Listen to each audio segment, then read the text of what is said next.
Ladies and gentlemen, a warm welcome to today's Learning Lab on what the energy transition will mean for aviation, with insights on the journey to 2050. My name is Peter Negline. I'm with BOC Aviation here in Singapore. I'm also an ISTAT board director with responsibility for our online offering. Now, if you've been following ISTAT Learning Labs over recent months, you will have heard about the need for the global aviation industry to be at or near net zero emissions by the middle of the century, and the important role that Sustainable Aviation Fuels, SAF, or SAFs as it's known in brief, will play in achieving this objective. Today, we are fortunate to have with us Robert Boyd, who's an Assistant Director of Aviation Environment and Sustainability with the International Air Transport Association at their headquarters based in Geneva, Switzerland. IATA, as many of you will know, is the industry trade association which represents more than 290 commercial airlines across the world. Robert joined IATA in 2013 and he leads their work on sustainable aviation fuel and accelerating the global deployment of SAFs while addressing the policy, economic, sustainability, regulatory and logistic challenges associated with that. Robert serves as a member on the ICAO Fuel Tasks Group with a particular focus on how SAFs will be recognised under CORSIA. He is also a director and the treasurer of the Roundtable on Sustainable Biomaterials. He has postgraduate degrees in finance and economics from the University of Queensland in Australia. Now, before I hand things over to Robert, I'd like to introduce another ISTAT participant today, Jian Zhu, who is an ISTAT certified appraiser with Alton Aviation in Hong Kong. Jian will look after the Q&A, which we'll hold at the end of Robert's presentation, and we're delighted to have Jian with us today.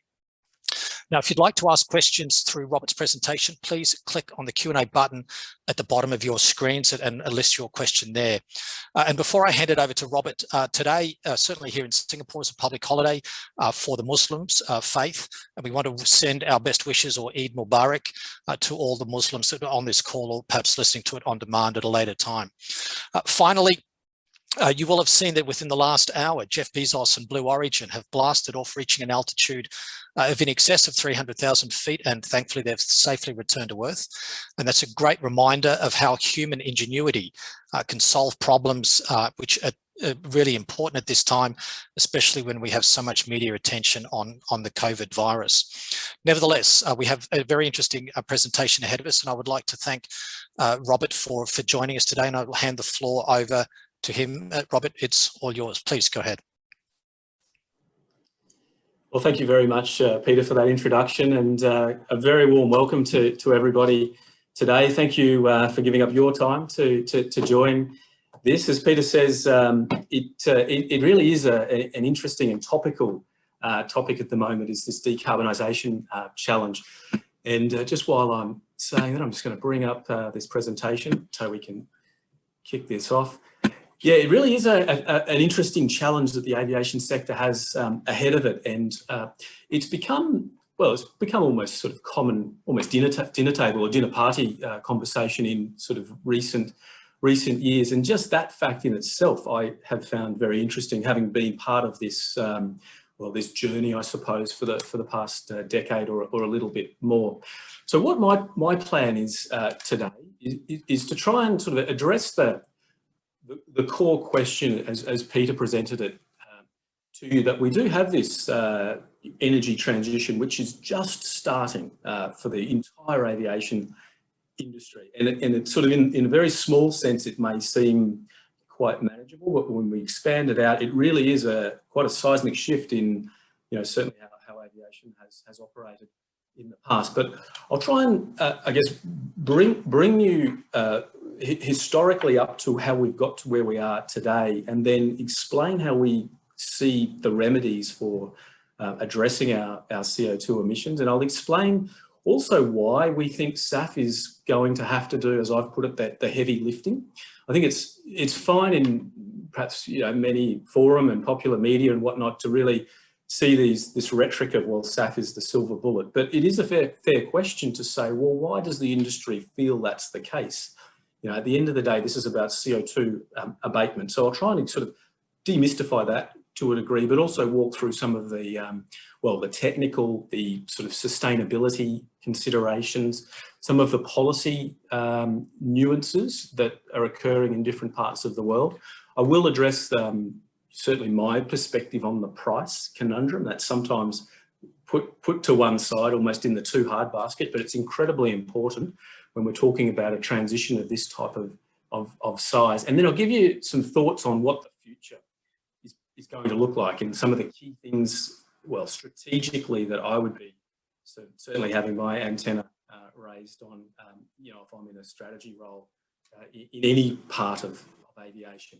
So this is sort of a rough agenda for today. I'm going to try and keep this to about sort of 45 minutes. I will dive into a little bit of detail where I think it's necessary to get the understanding that will be helpful, but not overdo it. We could get, you know, lost in some of these topics for days or longer. So I'll try and keep it, you know, flowing at a level that's hopefully interesting.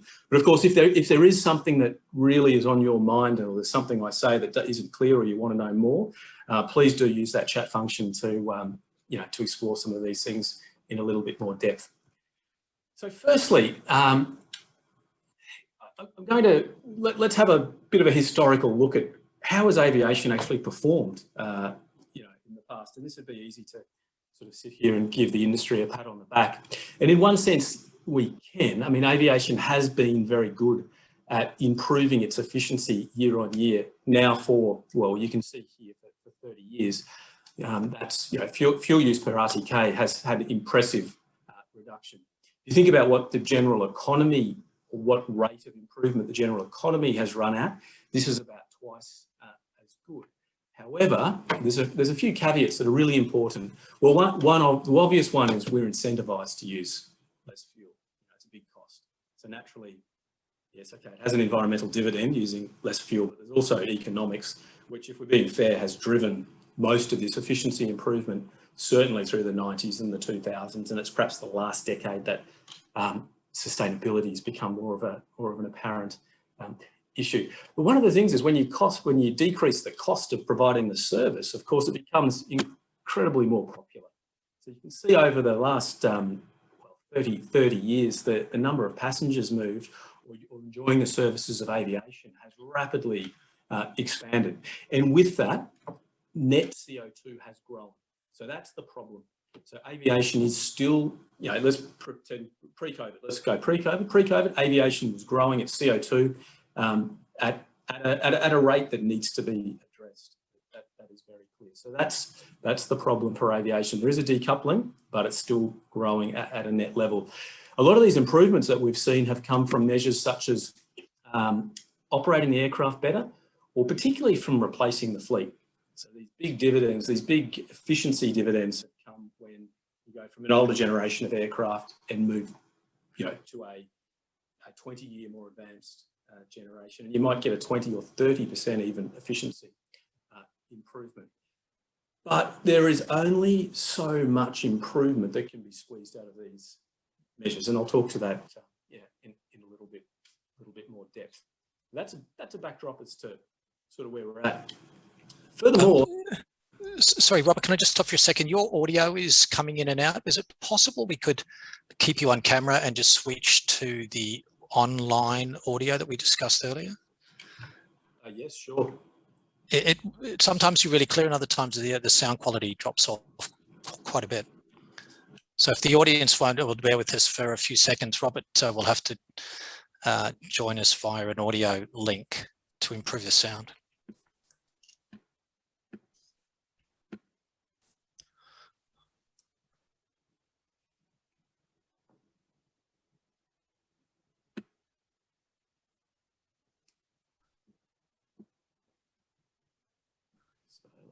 So let me just pause this for one moment.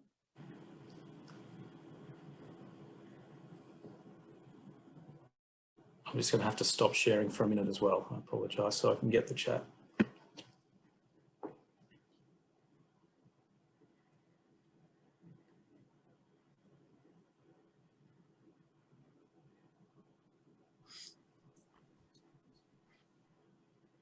Shouldn't take Robert too long, so please bear with us.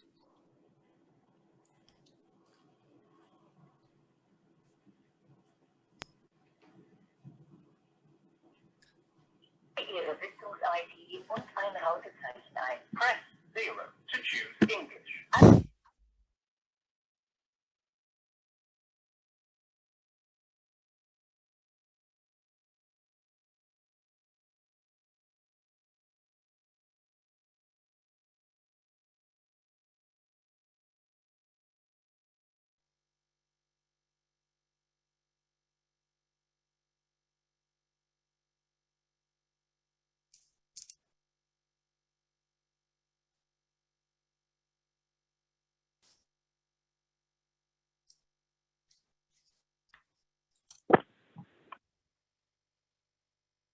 Okay, so with that seems to be much better. Great.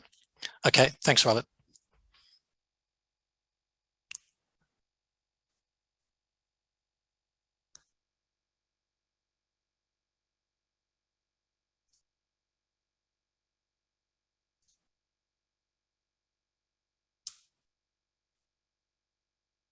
Okay, for anybody that's just joined us, we've just had a technical hitch and we're just resetting the audio. So, Robert, can you can hear us okay? I can hear you fine, no problems at all. Okay, that's a lot better audio. Great. I'll leave you. Thank you, Robert. Please go ahead. Okay, so yeah, there we go. So my apologies there. That happened too much in the past, but okay. So look, I hope I just gave a bit of a backdrop as to aviation's performance has been pretty good, but it's not to say that that's just sit back on your laurels. There's actually a huge amount of work still to do.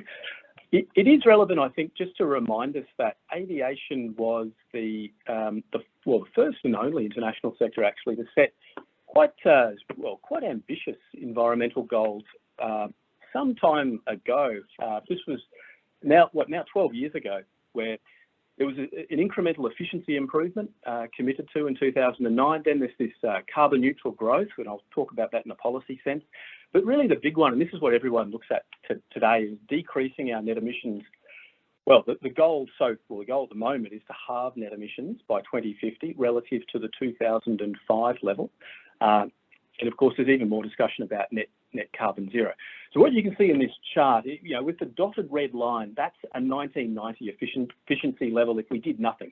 So you can really see that CO2 emissions is skyrocketing there. So all these incremental improvements are baked into our current trend line, and that's heading out towards about 1.8 gigatons of CO2 in 2050. This industry goal that the entire aviation sector has committed to is 325 million tonnes, or of course net zero is zero. So I guess that's graphically the challenge that sits ahead of us. Now that, as I say, that's been in place for some time, and really there was, I guess, general societal acceptance, and it never got queried too hard. What I saw change very distinctly was around 2018.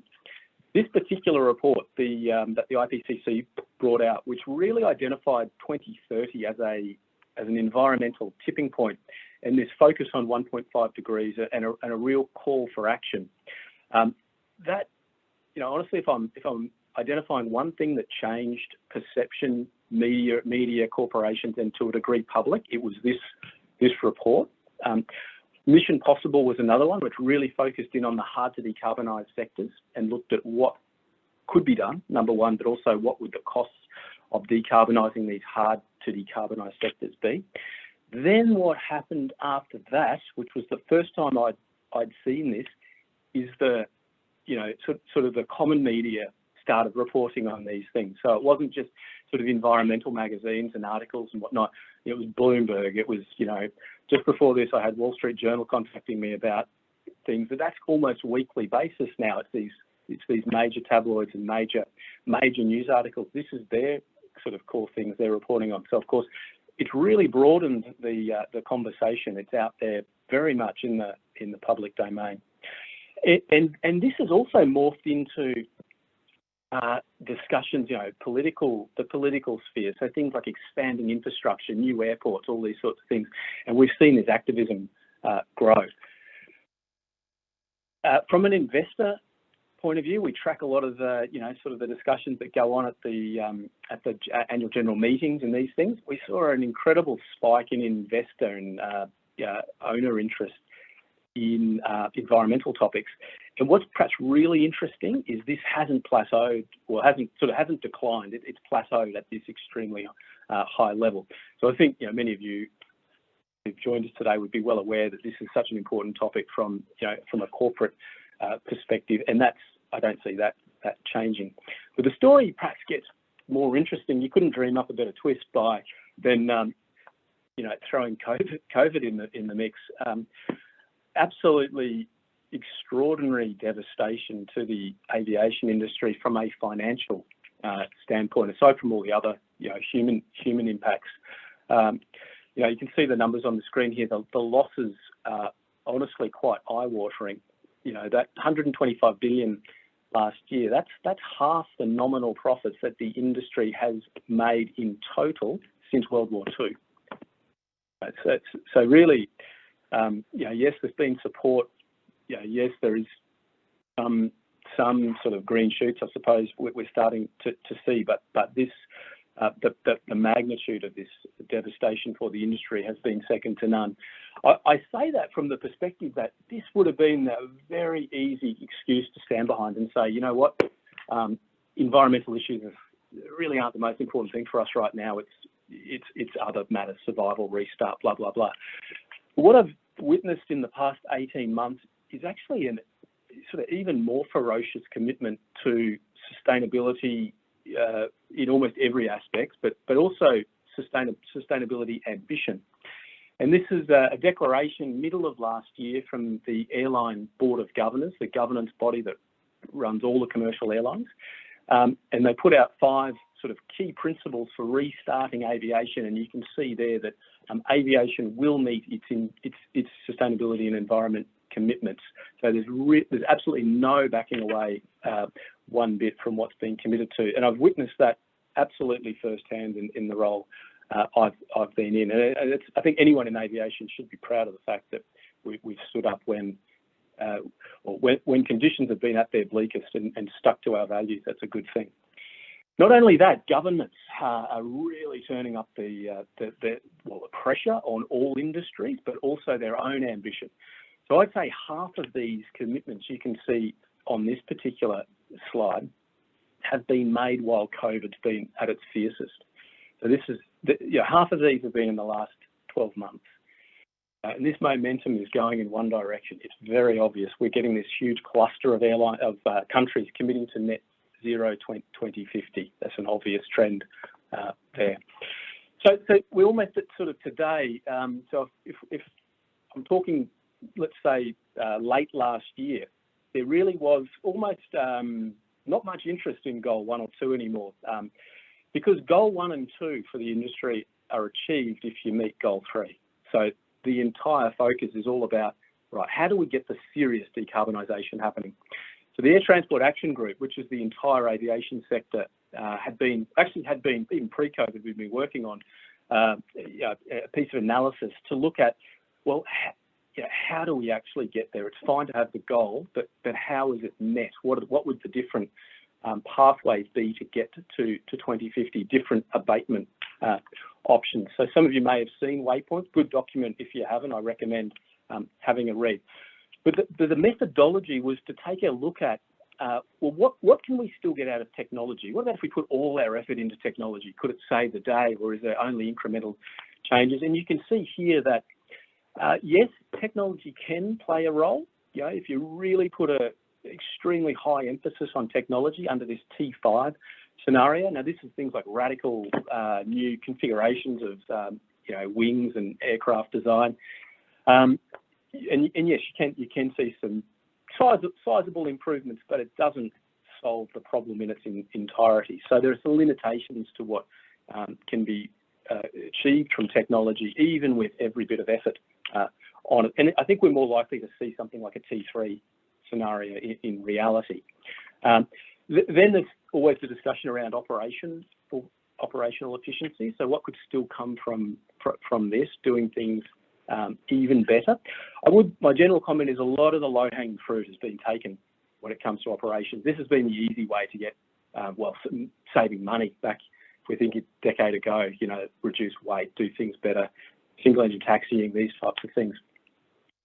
Yes, we could get a bit more, but you can see on the scale on this chart, even if there was absolutely every effort just to squeeze out, everything we could get, you might only get 4 or 5% additional. So answer is you're left with a big gap.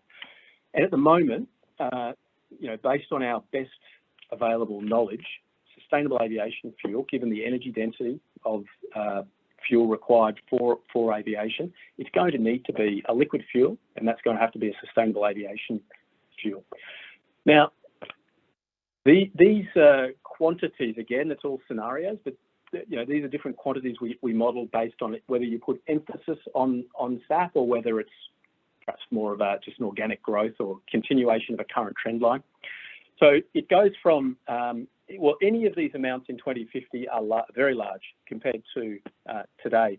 But if we go to the very highest, you're heading up around, 400 million tonnes. Now, those of you that are sharp on your jet fuel statistics would know in 2019, we didn't even use 400 million tonnes of actual jet fuel for the whole industry. We used about 300 or a bit under. Okay, so this is a seismic shift. If SAF is actually what sort of remedies the CO2 challenge for aviation, this is a seismic shift.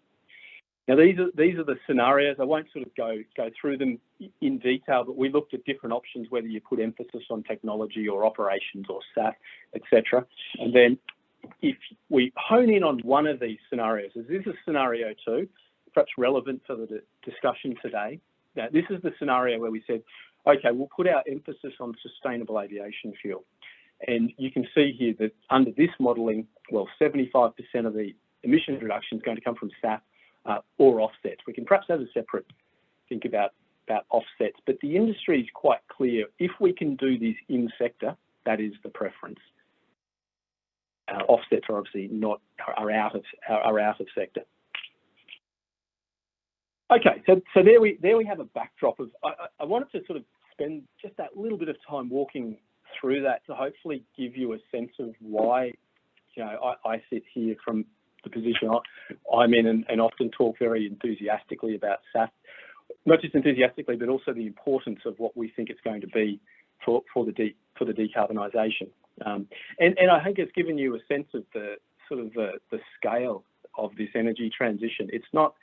This isn't just setting up a few biorefineries around the place. This is a seismic expansion of a brand new industry of a scale that perhaps we're still grappling with just how much it's going to be. So let's go through a few technical details.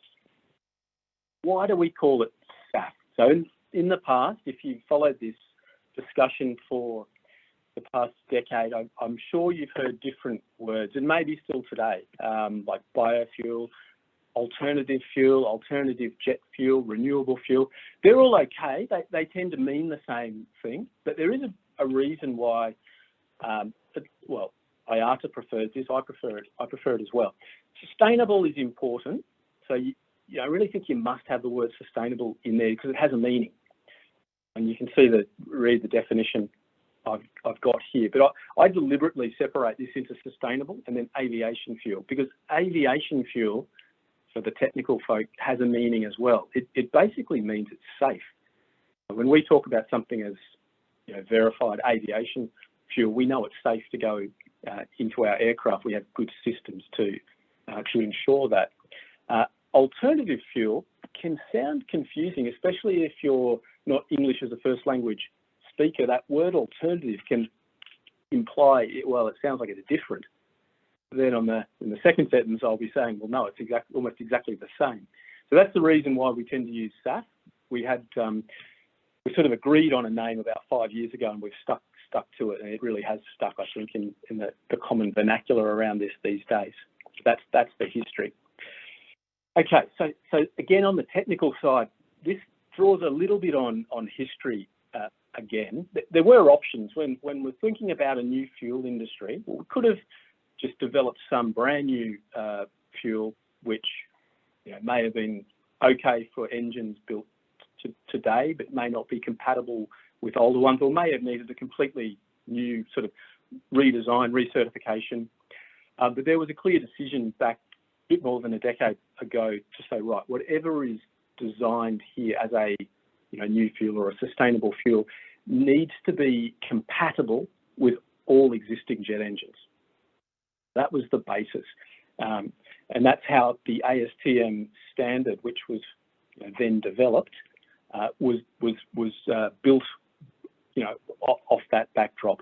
And this is the process. Some of you may be familiar with the process that a new fuel needs to go through for certification. And it is incredibly important that this is, it's as detailed and as methodical as it needs to be.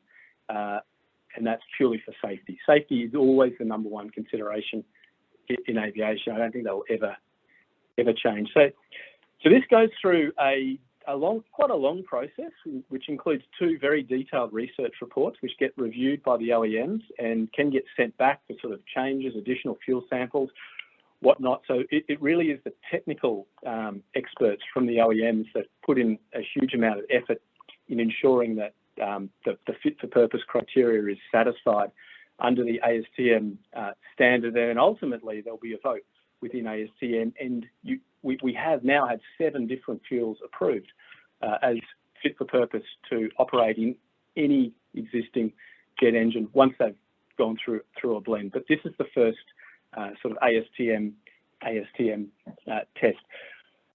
If you're sort of maybe curious, well, how has this sort of worked? Well, the US has done a tremendous amount of heavy lifting on this over the years with the Navy and the FAA and others. So there's a lot of credit there. But I think almost all stakeholders are starting to get more active in this ASTM process. It is a bit of a challenge. It's sort of at the upper end. Some of these certifications have taken up to 5 years. It could be $10 million in certification cost.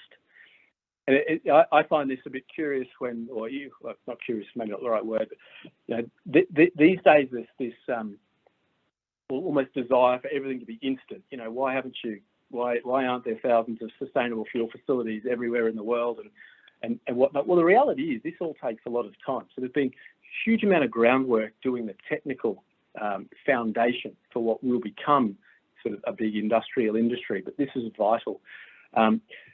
There's perhaps another 10 or more certifications in process.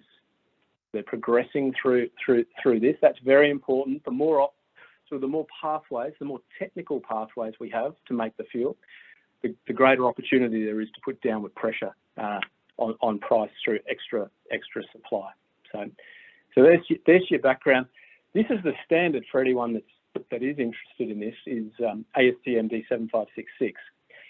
So this is sort of a parallel standard to D1655, which I think many would know is the jet standard, has been the jet standard for some 50 years. What I find isn't always well known is once the fuel is certified to D7566, so that's meeting the specific characteristics for it to qualify as a sustainable aviation fuel, it then does need to be blended, and there's different blend limits. But after blending, or the certification that occurs at the blend, and this is when it becomes, in a sense, becomes alive, it becomes a jet fuel. That certification is to D1655. That's just to the jet standard, normal jet standard. And some of you are probably thinking, well, that actually means it's just jet fuel. Yes, that is exactly right. From a technical perspective, it is then just considered jet fuel. That's important when we think about, well, our existing infrastructure, engines, et cetera, et cetera. So this is where we're at today. Decent array. These have occurred since 2009, very first certification. HEFA 2011, SIP was in, I think, 2014, and so on. So most recent ones, Annex 6 and 7 in 2020. So it's been a continual progression of certifications. And this has a real, it has a real impact, because you can see that there's different feedstock that apply to, or sort of more closely correlate to some of the different technical pathways. But then if we go and think about commercial activity, now a couple of these are actually producing SAF today, but a number of these are actually building their facility, as we speak. And they can really only do that with confidence, with commercial confidence, once you know you have a technical certification. So this sequence, this process is really important, going right through to the economics, and even for an airline committing to offtake agreements. This I could populate this map of the world even more heavily. There's almost every week there's sort of new commercial activity starting to be announced or actually take place. So a bit of context. You're thinking, okay, that all does sound fairly rosy, but what's the best estimate of where we're heading in terms of a realistic replacement of conventional fuel in the near term? So this is work I've done, well, as part of IATA with modelling, but also in conjunction with the work I do in ICAO, in the fuels task group there, where we forecast short-term production. We have a very detailed database of all of the commercial facilities that have been announced, and under different policy scenarios, we can make sort of reasonably decent forecasts. So you can see this is a progressive change. This is not a seismic, suddenly they flick a switch and all of a sudden we're 30% of the jet fuel's replaced. It's not like that. It really is going to take time to do it. So you can see here under the high column, I think high is probably a pretty reasonable, I'd call it a base case estimate, where by 2025, I think around 2% of global fuel supply is feasible to replace with sustainable aviation fuel. Assuming, you see the caveat I've got at the top, that assumes policies on an even playing field between ground transport and aviation. You can tilt it even in favour of aviation. That really helps, because making renewable diesel for ground is cheaper than making sustainable aviation fuel. But at least allowing aviation to participate in incentives that may have been designed for the ground transport sector is critical. Okay, let's shift our vision out a bit further towards 2050. And I mentioned some of these eye-watering numbers 4 or 5, 10 slides ago, maybe, of that 400 million tonnes in 2050. And some of you may be thinking, well, that's not even possible. We have certainly not back of the envelope stuff that we've modelled. It's been very, very carefully modelled out as to what is feasible, what can be done, and that includes addressing feedstock constraints and even looking at economic constraints, and then from the technical perspective as well.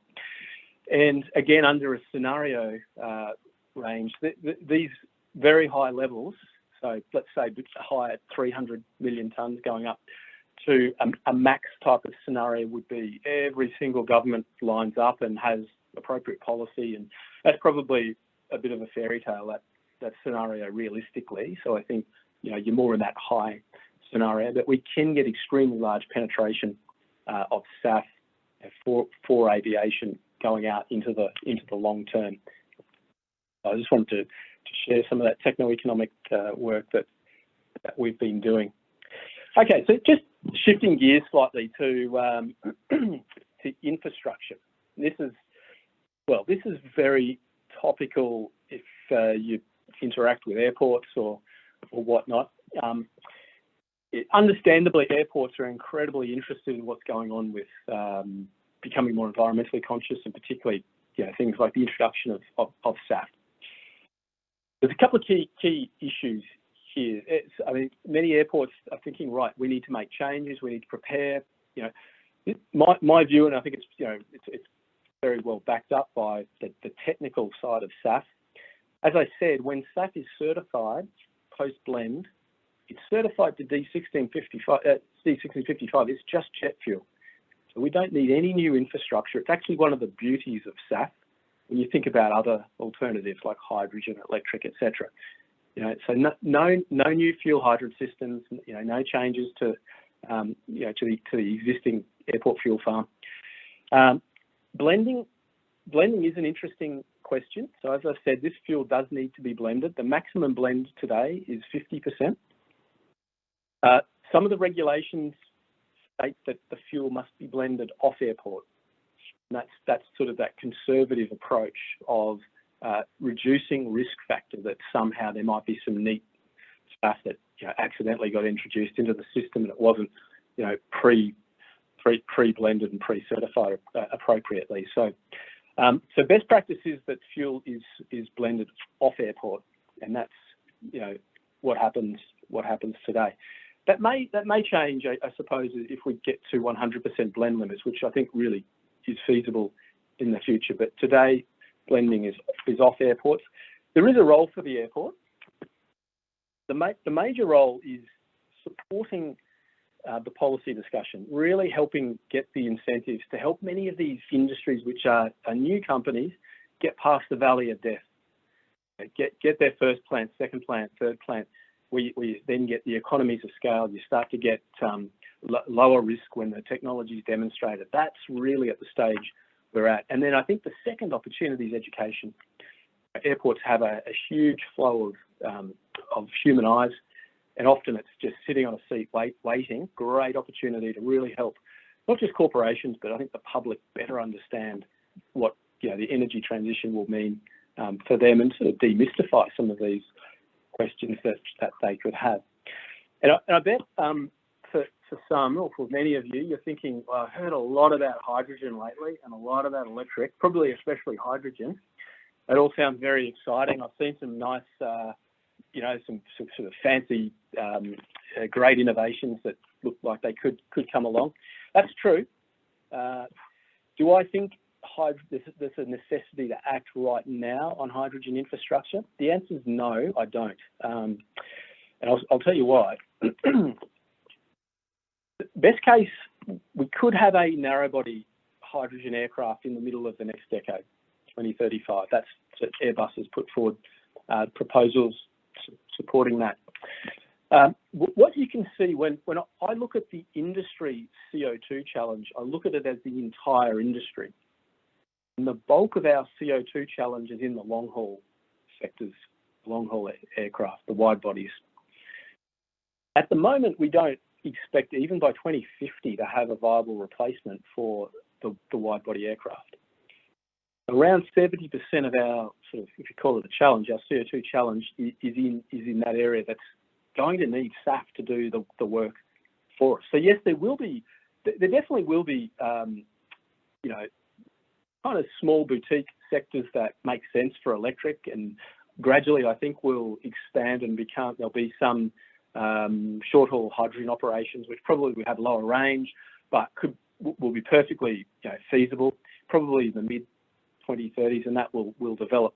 But it won't be the panacea for the CO2 problem. So I think the answer on hydrogen infrastructure is it'll become more apparent in the next 5 to 10 years just what really will materialise, how long these certifications are going to take for new aircraft, new engines, etc.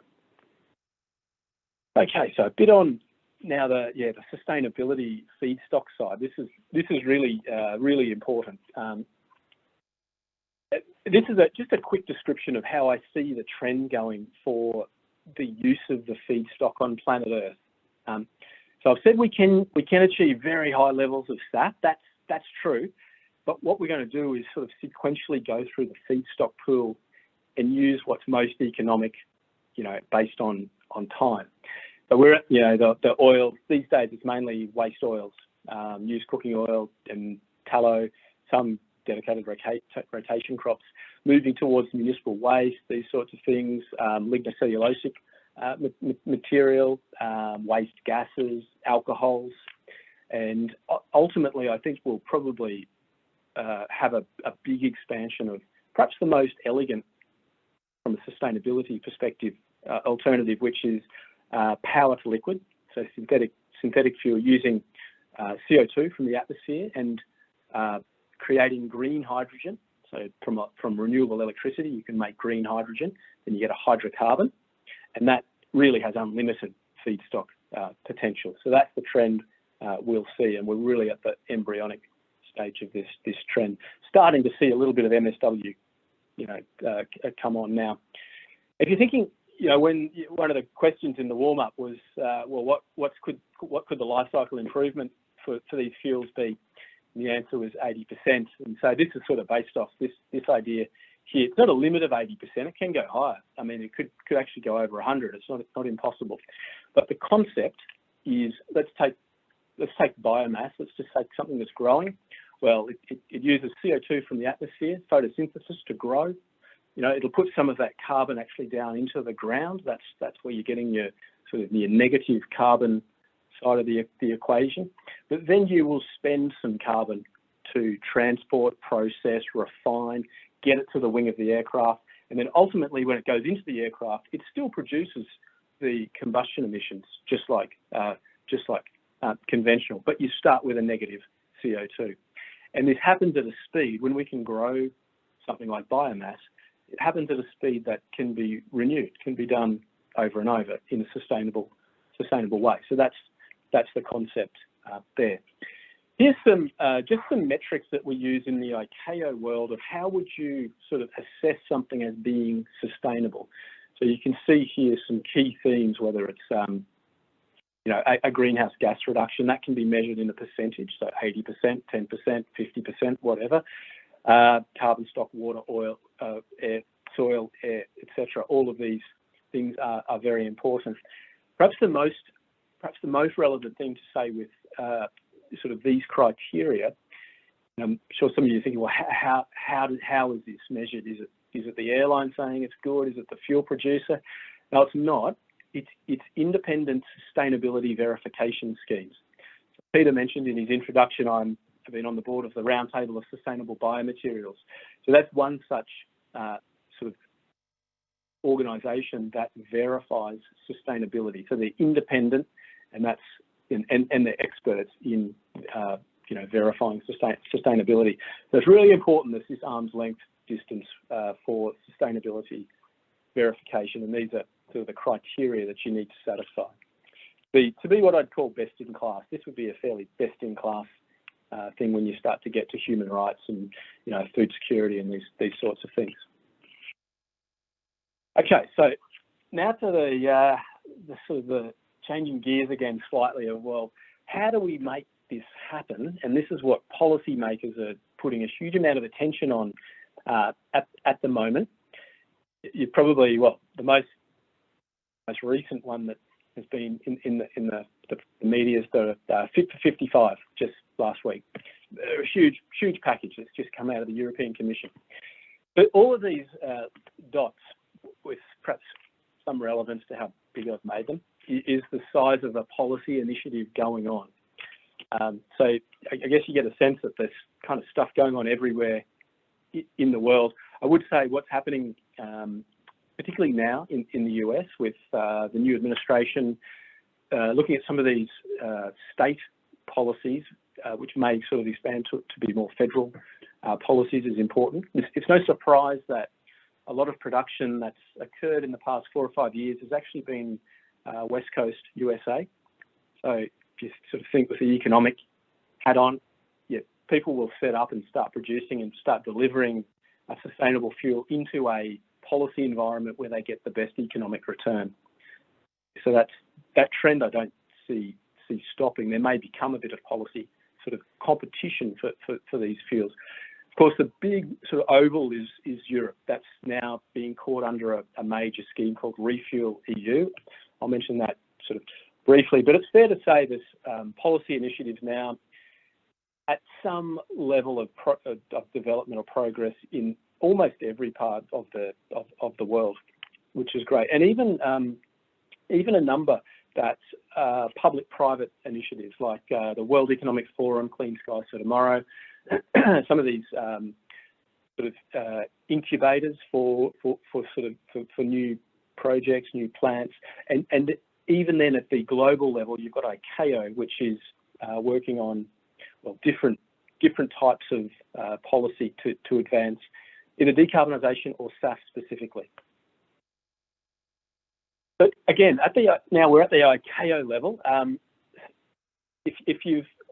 sure you've heard of CORSIA. CORSIA is the Carbon Offsetting and Reduction Scheme for International Aviation. That's basically this carbon neutral growth idea. You know, the industry won't grow its emissions beyond the 2020 level, or anything that is above that needs to be returned to 2020. Now, it's a bit redundant today, of course, with COVID, because the activity is so much lower. But this policy was designed in a pre-COVID world. The bit I wanted to just highlight here, and this is actually the most relevant, I think, for our discussion today. So it was initially conceived as a market-based mechanism, an MBM, but it was at the 2016 ICAO Assembly that there was a vote to change the terminology to CORSIA, Carbon Offsetting and Reduction Scheme for International Aviation. The reason that change occurred was there was a clear directive that CORSIA must be able to have SAF as a compliance mechanism. A clear focus from all the member states that SAF actually is a big part of the future, not just offsets. So that's, to me, that was perhaps one of the most symbolic changes. And what it has done is it's accelerated the learning curve in a big way, especially from the airlines, but also from states to get SAF ready. So these are, as I said, these are the ways you can comply under CORSIA. You can use an eligible unit, or you can use SAF for your offsetting. Here we go. CORSIA eligible fuels, that's the term we use. So I've been, exclusively talking about SAF today, but there is another one called lower carbon aviation fuels, and I'll touch on that briefly. SAF should be the real focus. SAF is where you get the biggest environmental dividend. LCAF is, it's a policy that exists, and I think it will be used, so it's actually relevant to understand it. You're trying to think of how would you account for SAF? Well, again, the accounting is pretty straightforward. There's an emissions factor, or it's a combustion factor when you combust kerosene. Then there's an emissions reduction factor. So that's how much better is my SAF relative to conventional. So let's say it's 80% better. So in that bottom example of B, you can see 2 tonnes of SAF multiplied by 20%. So only in a net sense producing 20% of the emissions, still by the combustion factor. And that will give you, if I'm an airline, that's the calculation I'm performing when I'm working out what would be my offsetting requirement. So that's how SAF could help me as an airline meet my compliance obligation or lower my compliance obligation under CORSIA. You calculate the SAF use first, then you would determine if you have a requirement to go into the offset market or not. Okay, I'm just going to touch on the lower carbon aviation fuels because they've become very interesting. So what's happened is through a political decision, there's an introduction of a fuel category, which is fossil fuel. It's fossil fuel, but it needs to meet a 10% reduction in life cycle emissions relative to the baseline. Now, the baseline's been predetermined at 89 grams of CO2 per megajoule of energy. That's fixed. So what it means is, so 89 is a global average. So naturally, when you're thinking about carbon intensity of crude around the world, some of it could be better, some of it could be worse. Okay, so it is feasible, albeit at the margin, but it's feasible that you can get some crude of very low carbon intensity. And then hypothetically, if there's some modification or improvement to the refining process, you could get some of this fuel actually just sneaking across the line and being 10, 11, 12% better than the baseline. So I personally think it's not, it's something of a little bit of a distraction in a way because it doesn't deliver the big CO2 benefits that we need, but it is a relevant policy, and we think volume, there's a heck of a lot of fuel out there that may well be able to, in a sense, do some of the work before the big SAF industry develops. And I'll just share a bit of politics without going into it because I know our time is coming to an end. But at the very top of ICAO, it is a lot of these decisions are political. There's political trade-offs. When you go down into the CAPE, that's the Committee on Aviation Environment Protection, that's a real technical group that do a lot of the technical work and feeds it up into the political level. So this was a political decision to have 2 categories of fuel, of SAF and of low carbon aviation fuel, and that's where we're at today. It's interesting to certainly have that as an understanding. Fit for 55, I think just quickly summarising this, what it means is there's a mandate that's going to kick off in Europe in the middle of the decade. It's going to be moving up quickly, so up, 1.5 billion litres by middle of the decade, rising towards 3.5, 2030. out to what could be up or over 30 billion litres as we get out towards 2050. So this really is a very strong demand signal there. There's still a lot of questions. There's some sub-mandates introduced as well on power to liquid. So I think Europe is showing, well, in a way, not picking a winner as such, but they're putting something of a preference on a particular technology. What I think will be very interesting to observe carefully will be, is there sort of policy contagion? So is this looked at as a policy example and potentially adopted or tweaked by other countries around the world, perhaps looking at the pros and cons? But this will definitely be a very live case study and a very, very interesting one. It will materially change, not just the compliance obligations for airlines, but just the global market of SAF over the coming years. Jet Zero, I won't really go into this, but put it in the back of your mind if it's interesting. I know a lot of other countries around the world are looking at Jet Zero Council as an example, so set up by the Boris Johnson government, and it really is a full stakeholder, collective group addressing four key areas. So, looking at delivering SAF, the policies, the technologies, and then there's a COP26 group focused on what they can do there. There's a lot of good information publicly available on that, and it's one I'd recommend probably as a really good approach to how do you tackle some of these policy questions. So yeah, coming to the pointy end and perhaps rounding it out a little bit, price is the elephant in the room in some ways. The most common thing I hear people say or ask me, especially the media, what's the price of SAF and versus conventional fuel? It's 2 times, 3 times, 8 times, whatever, more expensive, and that's sort of a static analysis that's done.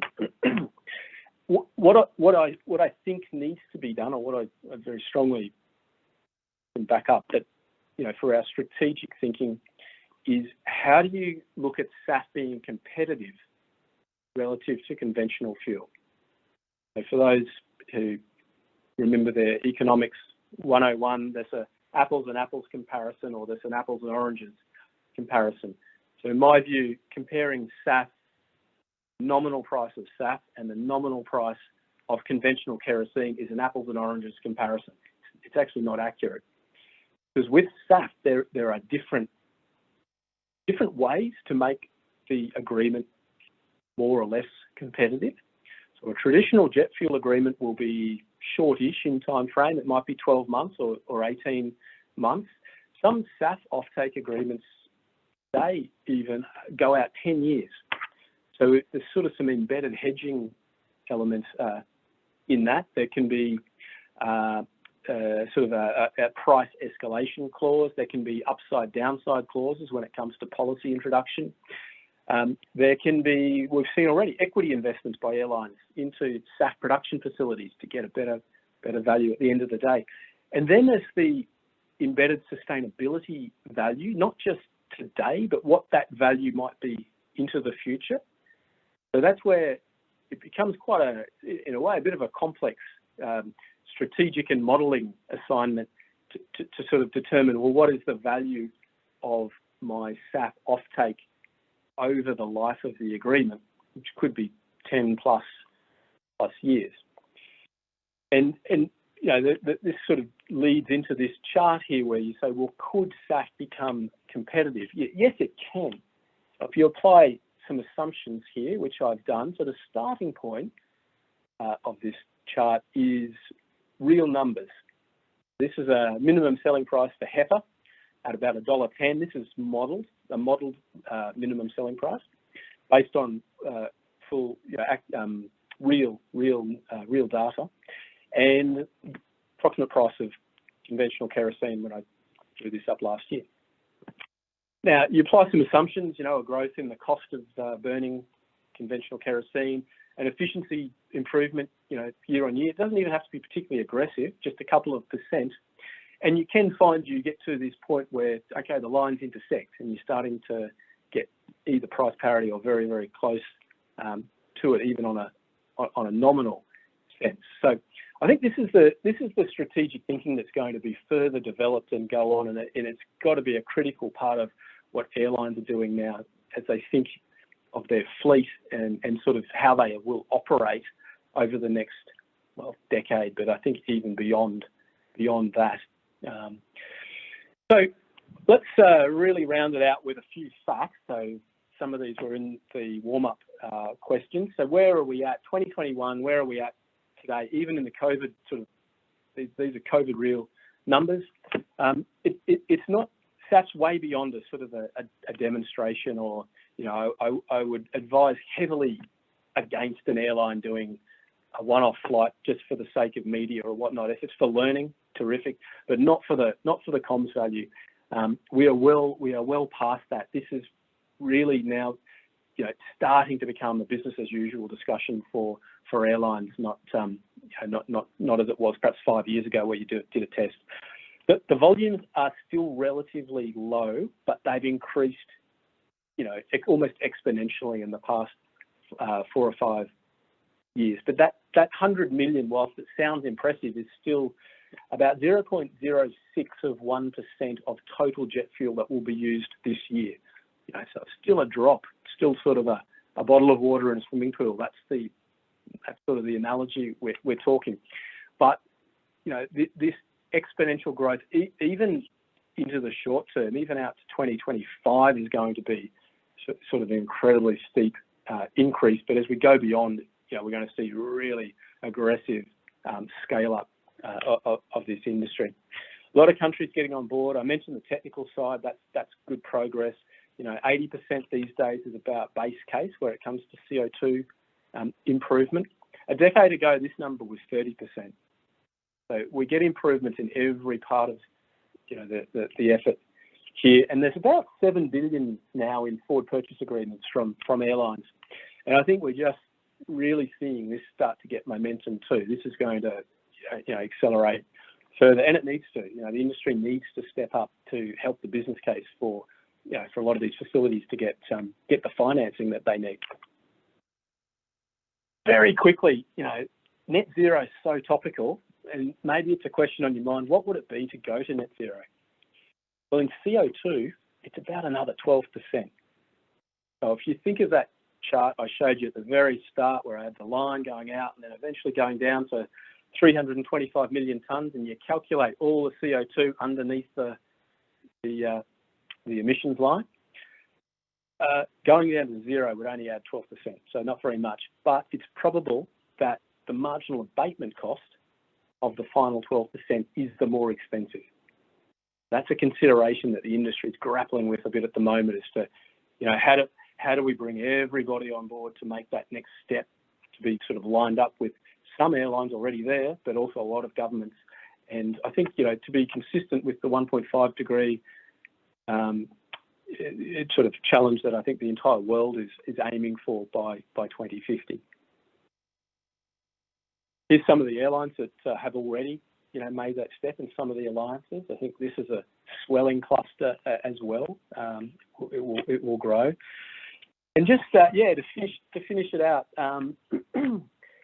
So what, you know, sort of summarising this from an airline perspective, what, yeah, every single airline I think is going to be having this discussion in one way, shape or form, if not now, over the next, you know, 1 year, 2 year, 3 years, definitely. But we're looking at, you know, such a dramatic industry change happening and societal change in the acceptance of CO2 and an understanding of where we need to be and how we need to get there. And the fact that there are different ways to get from A to B, then it becomes a fascinating strategic conundrum for the airline to think, what will be the most efficient way for my network or my particular business model to get there sort of on the trend that we all need to be on. So I think, you know, my advice to airlines is to, I know this is not purely an airline audience, but these are the discussions that I think airlines need to be diving into every aspect of this. And this is what will give, I think, any part of the aviation sector an opportunity if they can provide some of these solutions and meet the needs, thinking that airlines are going to be trying to understand these questions to be in business over this next decade. I think the next 10 years, probably the most important 10 years for an airline strategically than we've perhaps seen ever before. So on that note, I'm going to pause and hand back to Peter and Gian. I'm very happy to take any questions that might be on your mind. See if I can give you some type of answer. Robert, that was absolutely fantastic. Really, a lot of ground you covered there. So very, very grateful. You've got your email there for people to contact you, and just for those in the audience, Robert will be making these slides available, and they'll be available on the istat.org website as soon as we can get them uploaded. But Gian, why don't you take over with the Q&A? We've only got one question at the moment, so please, anybody who wants to submit a question, don't be too slow about it. We'd like to hear from you. Go ahead, Gian. Yeah, sure. So we have a question from the audience. How important will the concept of book and claim, as used in other renewable sectors, to be to the development of economical viable SAFs around the world? For example, the SAF may be paid for and consumed on different continents, with the organizations ordering the SAF be able to claim the credit, even if the SAF is distributed to a completely unrelated airport elsewhere in the world? Yeah, it's a great question. It's a really interesting one. One that I've been thinking about for quite a while, and perhaps the more you get into it, the harder you realise it is to work. The high level answer is I think it's extremely important that we commit to making a book and claim system work. So what it would mean is well described in the question. You know, I'm sitting in Geneva. There could be adequate supply. Let's say even LAX right now. There's supply going into the system there, but the flight that I'm on, perhaps I'm Swiss Air operating out of Geneva, doesn't go to LA. It's flying to somewhere else. But I do want the flight to be sustainable, so I book. You know, I buy that fuel out of LA. It goes into the hydrant system there, but then there needs to be a corresponding match up in two ways. There needs to be a transfer of the sustainability information, but there also needs to be physical fuel going into both airports. There's going to need to be a financial connection, because, you know, but there's a separate third party, someone else is using that physical fuel, the SAF, the actual SAF. There's a lot of complexity to it. And then I think overarching all of this, the regulator has to be comfortable that there's a kind of like a repository, an information repository that would allow claims to be made to the regulator. So it could be CORSIA, it could be Refuel EU, it could be EU ETS, but only made once. You can't have a scenario where, let's say, the producer of the fuel in LA made a environmental claim under a national commitment, which went to a country commitment under Paris, versus the airline operating out of Switzerland that made a claim under ICAO. They're actually separated. So ICAO controls international emissions, where the Paris Agreement covers domestic and country level. So, yeah, I wish I could be spending all my time trying to get this book and claim thing to work. It's a bit of a passion of mine. I think anyone who's got an interest in it, you could spend the next couple of years being very, very busy trying to get involved in how to make it work. But I think it's a big opportunity, because all of a sudden it means that wherever fuel's produced, suddenly there's markets for it. And it's good for airlines, because it gives us market power if we have more supply, even if we're not flying to that particular part of the world. So yeah, great question. John, you have other questions you want to proceed with? Or? Is there any other questions from the audience? If not, I have a couple questions. Maybe Robert can help answer. The first one would be, will SAF achieve the same aircraft operation efficiency across both old and new generation engines? Yeah, yes. The testing that's been done has demonstrated SAF to be, well, as efficient or actually even a little bit better. But some of the studies, if we sort of rewind, I don't know, maybe what would it be, eight years? I think it was 2013. That was the most detailed, a very good study done by Lufthansa that were operating a 737 between Frankfurt and Munich with one engine on a 50-50 blend of HEFA SAF and the other one running traditional kerosene. So very controlled environment to get very accurate data. And the study's called Burnfair, if anyone's interested. I believe there's a summary of the results in English, and there's about 200 pages of great detail in German. What it showed was about a 1 to 2% efficiency dividend by using the SAF, slightly higher performing fuel. Yeah, and I've sometimes had discussions, debates. The debate bit of this is when it segues to booking claims. So I've just said I think booking claims are a great idea, but I've also in the same sentence now just said that fuel going into LAX is 1 to 2% more energy efficient, and someone else has bought it, but someone else gets to use it. So you can kind of see where I'm going with this. It's a bit of a Pandora's box of questions. That's true. I agree with that. But the issue right now is there's not a 1 or 2% price difference in SAF.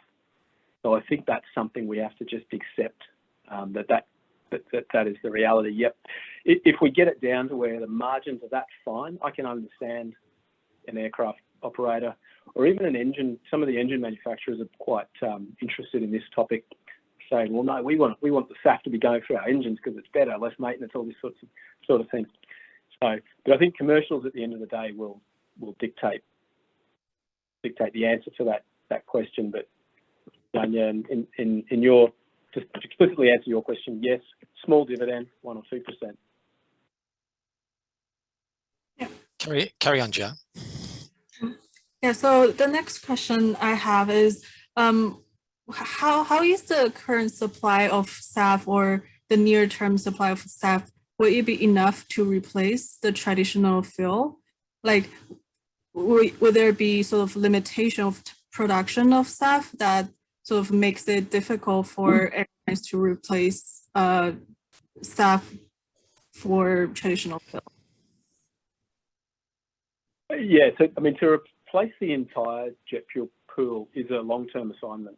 There's no doubt about that. It's, as I said, current production today, and just to be very clear, everything that's produced today is being used. It's despite the fact there is a price differential. There's some of these corporate programs, there's some even customer-facing programs which are starting to really build up the demand profile. Supply is responding, but you know, I sometimes use the crude analogy that it's quite different to developing an app in a garage that might take 3 weeks. This is 3 years to build a new facility, and the size of some of these facilities that are being developed now, when we think about international jet fuel production or just refining infrastructure, they really are quite small. So maybe between 2,000 and 5,000 barrels a day.